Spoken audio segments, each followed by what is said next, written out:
Runaway Ralph by Beverly Clary. Chapter 6. A Thief in the Craft Shop. At first, the sign over Ralph's cage was the cause of an argument. But Aunt Jill, how come Garth is the one who gets to feed the mouse? The campers asked. I want to feed the mouse too. Why can't I feed the mouse? It isn't fair. Nobody else has a mouse. Aunt Jill always gave the same answer. Garth gets to feed the mouse because the mouse is his. He caught it in a butterfly net.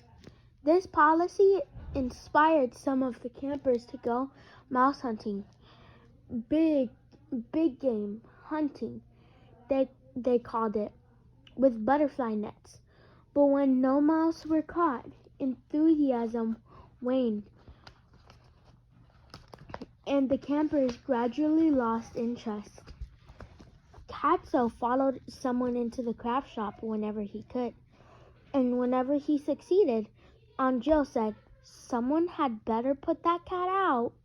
Usually Lena was the one who picked up Catso and held him with his face over her shoulder, as if he were a baby. Poor baby, she crooned, patting Catso on the back, as if she were burping an infant. Ralph found the smug look on Catso's face most annoying. Garth was happy, but Ralph was not. The boy who showed no signs of running away, and now that he abided by the rules, the two were never alone.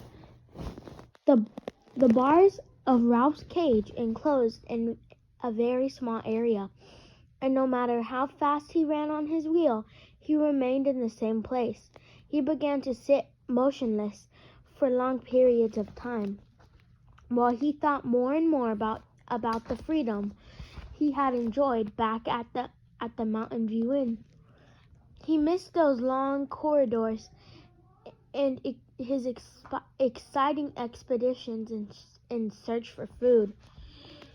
What he had once called crumb scrounging now seemed a test of courage. He even came to admit that he missed his little brothers and sisters and cousins.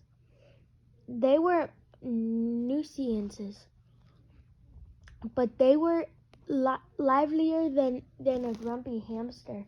Perhaps he wouldn't mind giving some of the little mice, boy mice, of course, short rides on his motorcycle after all. Most of all, Ralph missed the motorcycle. He clutched the wires of his cage, recalling the nights he had sped through the corridors of the old hotel while guests snored behind closed doors. Thank you.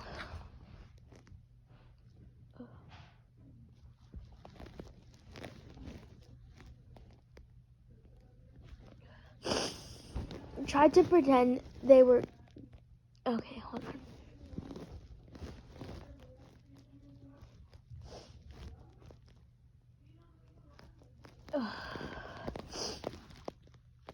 Okay. Tried to pretend they were the grips on his handlebars.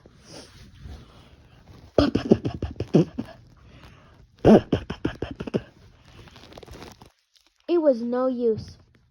The wires remained what they were, the bars of a small prison, higher but not as long as an economy-sized Kleenex box. Ralph grew listless, so great his homesickness that choice tidbits from the dining hall tempted him less and less. He sometimes skipped meals, preferring instead to curl up in a corner under some shredded paper, where he dozed, dreaming of dark night, smooth floors, and speed. "Cheer up," said Chum. "You'll get—" "Cheer up," said Chum. "You'll get used to a cage." Ralph did not answer. He wanted to be alone with his thoughts. Garth, on the other hand, no longer wanted to be alone. He came into the craft shop to tend Ralph while other campers were present, and soon he became interested in the tools in the shop and finally went to work with some other boys building wooden boats to float in the irrigation ditch. One long morning, Ralph passed the time by watching a girl named Karen. Karen was one of those older campers, a girl 12 or 13 years old, with long blonde hair, which that morning was wet. All the older girls washed their hair several times a week. Karen was making an old plastic bleach bottle into a piggy bank. She turned it on its side so the handle was on top. She glued corks in the place for legs. She cut a slit under the handle and painted eyes above the spout, which was now the piggy bank snout. Ralph noticed that Karen paused from time to time to scratch her left arm. Finally, Karen set her paintbrush across the top of the paint jar and removed her wristwatch, which she laid on the shelf beside Ralph's cage. She could hear it tick. She scratched the spot where the watch had been, returned to her painting, and then stopped to scratch again. "Karen, let me see your arm," said Aunt Jill, who was showing the boy how to lace together a wallet. "Why, it looks to me as if you have poison oak. You had better go see the nurse about it, and be careful not to scratch it." "Aunt Jill, but Aunt Jill, it feels so good to scratch," said Karen, tossing back her hair. "I know, but scratching only spreads the poison oak and makes it worse," said Aunt Jill. "Now run along and see the nurse. I'll wash out your paintbrush for you. It's almost time for the dinner bell." When the bell rang for the noon meal, the craft shop was empty, Ralph felt his fur rise along his spine. Sure enough, just as he expected, there was the curious paw of Catso exploring the hole in the screen door. Then the pink nose appeared. Catso must have pushed hard, because the rusty screen gave way and the rest of his head appeared. Catso did not stop here. He pushed and wiggled until he got one shoulder, and then the other through the hole. Then came Catso's front feet, followed by the rest of the beast. Catso was in the craft shop. Where was Sam? Ralph scuttled to the far corner of his cage, where he turned his back to the world and tried to make himself invisible. He heard Catso land slightly on the work table beneath his cage, and knew that this time there was no one to snatch the cat and shove him out the door. Ralph waited, but when nothing happened, he summoned the courage to peek over his shoulder. Catso was calmly washing himself and appeared not to notice. Ralph was not fooled for an instant. He knew Catso was aware of every move he made. "Drat the cat," he thought bitterly as his heart beat faster than the tick of the watch on the shelf beside his cage.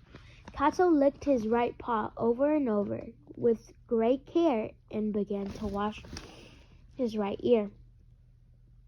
That's right, thought Ralph. Take your time. He was worn out from bracing himself for the pounce that did not come. A real war of nerves. He thought just what that cat wants. He got me where he wants me, and he knows it. Catso groomed his left paw, carrying his fur neatly in the direction of his toes. He used his teeth to pull out bits of dried mud from between his paw pads and then began to scrub his left ear. Well, come on, thought Ralph. Get it over. You don't have to be so neat. He would just as soon be knocked off his shelf by a cat with dirty ears as a cat with clean ears. Catso finished washing, looked at Ralph, and glanced away. Ralph, who was familiar with that maneuver, thought, "Here it comes." But this time, Ralph was mistaken. Catso's attention had been caught by the leather strap of the wristwatch hanging over the edge of the shelf. He tapped it with a curious paw and watched it swing back and forth. Ralph's blood chilled as claws appeared from the exploring paw. That batted batted the strap once more. Then the claws hooked the watch strap and dragged the watch down to the work table. Why, that stupid cat actually thinks the watch band is a tail, thought Ralph in astonishment. Catso sat very still, listening to the watch tick. He batted it experimentally with his paw, but the watch lies as still as any terrified mouse. While Ralph watched in fascination, Catso picked up the watch in his mouth, and with the strap hanging down like a tail, leaped from the table to the floor, where he dropped the watch, batted it about, picked it up again, and slipped it through his hole in the screen door. Ralph ventured out of his corner and with shaking paws clung to the wires of his cage to see what had happened next. Catso played with the watch a while on the bamboo leaves, but when the cook with a pan of straps in hand opened the kitchen door, the greedy animal dropped the watch and ran off to be fed. The watch slid on a smooth bamboo husk until it came to rest, hidden from sight under some leaves. Talk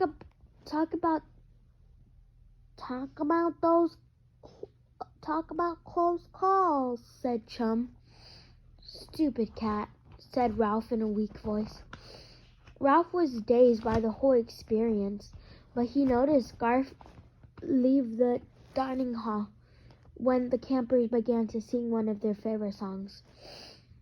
Up in the air, Junior Birdman. Up in the air, upside down. Up in the air, Junior Birdman. Keep your nose off the ground. Come into the craft shop, Ralph pleaded silently. True to his promise to Aunt Jill, the boy did not enter the craft shop, but sat alone with his thoughts, twirling idly in a tire suspended from one of the trees and singing to his private tune. When you hear the doorbell and see the badge of tin. You'll know the junior birdmen have turned their box tops in.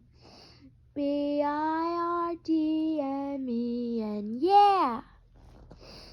Before long, her left arm, covered with white lotion, came running into the craft shop with two of her friends. "My watch!" she cried, sending Ralph scuttling into the corner.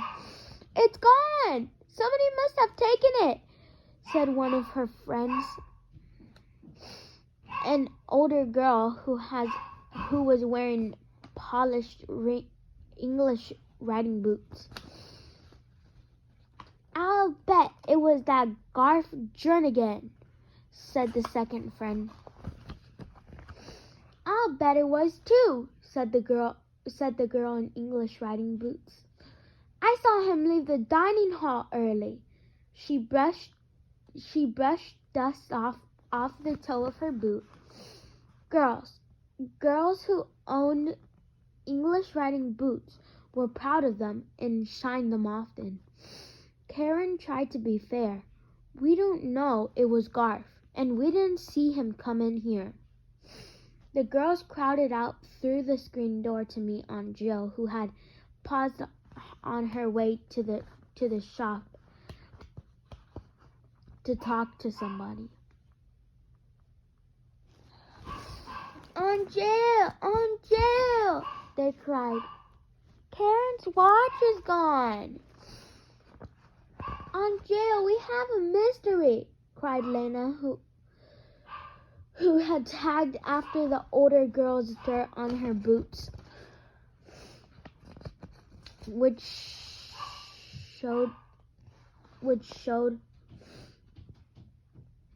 she was not a newcomer to camp. Everyone wanted to hear about the missing watch. Campers crowded around Aunt Jill and the three girls. Through the open window, Ralph could hear snatches of conversation. "Aunt Jill, I'm sure I left it on the shelf beside the mouse cage. I'm positive. Looked every place, and I saw Garth, and it was my birthday present. Search the lodges. He sneaks out of the dining hall. Hasn't even been excused from the table. Now, girls." This was Aunt Jill. "Well, I don't care. He acts funny. The cat has fixed things now," thought Ralph as the campers gathered on the benches at the old school desk under the walnut trees. One of the counselors led the singing, and then Aunt Jill stepped up on the platform. "Campers, I have some unhappy news today," she began. "Karen's watch is missing from the craft shop. Where she is sure she laid it on a shelf. It was not an expensive watch, but it was a birthday present to Karen, and she would like very much to have it back." Here Karen nodded her head vigorously. And Aunt Jill went on. "We are not going to search the lodges, as someone suggested. We are going to let the person who took the watch return it because it is the right thing to do. A lot Katso cares about is doing the right thing," thought Ralph. He heard Garth, who was sitting on the last bench, say angrily to the boy in front of him, "What are you looking at me for?" Aunt Jill continued, "No one needs to know who took the watch. It can be returned to the shelf in the craft shop when no one is looking, or to my desk in the office. We are not interested in who took the watch. We want it to We want it returned to Karen, because returning it is the right thing to do. After Aunt Jill's speech, the campers began to sing. You are my sunshine. Garth slipped away from the rest of the campers as Aunt Jill had suggested, sat down by himself behind the clump of bamboo. This afternoon was the first time Ralph had seen him sit there. You make me happy, sang the campers. They haven't made Garth happy, thought Ralph, wishing that Garth were sitting on the other side of the bamboo near the craft shop door, where he might find the watch by accident. That boy is in real trouble, remarked Chum. Ralph turned in surprise. I thought you were asleep under your cedar shavings, he remarked. What? That's what I make them think, said Chum. I don't miss a thing. What is your opinion of this case? What is your opinion of this case? Asked Ralph, who knew the right words to use in such situation from watching so many television programs in the lobby of the Mountain View Inn. I think that boy is in a tight spot, said Chum. Everybody knows he used to come into the craft shop when no one was here. And they know he is still the first person to leave the dining hall. So naturally, everyone thinks he took the watch. He obviously can't return the watch because he doesn't know where it is. So of course everyone will think he is keeping it. That's the way I had it figured, agreed Ralph. And I can tell you one thing, continued Chum. He's not going to come near the craft shop until that watch is found. But what about me? Squeaked Ralph. Naomi, when you're not using the restroom, turn off the lights, okay? In dismay, thinking of the sign above his cage, nobody else feed me. I'll starve. I'll try to toss you an alfalfa pellet once in a while, said Chum generously. My aim isn't very good, but I should be able to get one in your cage now and then. Enough to keep you going. Going where? Wondered Ralph. No place. What was to become of him when the summer ended and all the campers went home? Would Garth take him away, or would everyone forget him and leave him to starve? He did not want to spend the rest of his life in a cage, and he certainly did not want to be kept alive on a few casks of alfalfa pellets. At least to starve at the end of the summer. There was just one answer. Ralph had to escape. The campers finished a rousing chorus of You are my sunshine, my only sunshine. You make me happy when skies are gray. When Ralph's sharp ears caught a sound that had him on his feet, in an instant,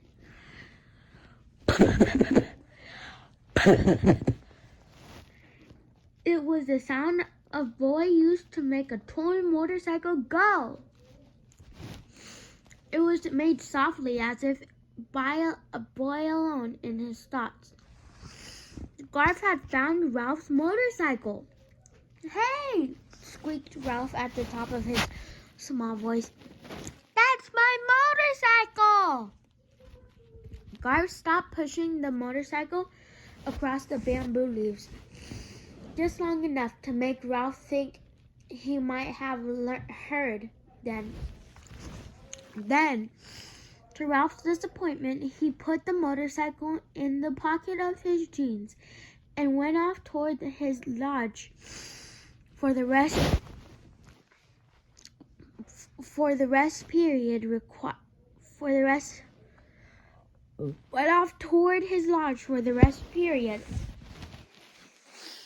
required of all the campers. Ralph was so excited he left the bars of his cage and went for a run on his wheel. Garth spoke his language. He knew how to make the motorcycle go. There was hope after all. All Ralph had to do was explain to Garth. As Ralph thought the matter over, his exercise wheel moved more and more.